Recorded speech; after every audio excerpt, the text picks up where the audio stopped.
বাবা বললাম আরে বাবা ভালো আছে না বাবা ভালো আছে আমি করছি আজকে 500 টাকা দেবো আমি, তুমি বসো। আরে বাবা ভালো আছে তুই দুঃখ লাগে না তুমি অনেক বসো, আমি বললাম তুই বসো, তোমার 5 ট্রিটমেন্টের 15 টাকা আমি দেবো, তুই বসো অনেক। ভাই আনতে ভাই আইন।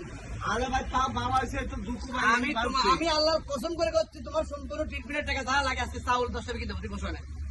আরে ভাই রে পা ভালো আছে তুমি খোলো পাগলো ভাই হলো ভাই শুনতে চাই ভাই শুনতে চাই ভাই পাগলো ভাই দরকার ঘুরলাম ভাই দরকার ভাই দরকার ঘুরলাম ভাই এই না ভাই আমি দরকার ঘুরি ভাই ভাই এই দরকার ঘুরি ভাই এত দরকার দরকার দরকার ঘুরি খাইয়া আর আমরা যদি বলেন হারান খাইয়া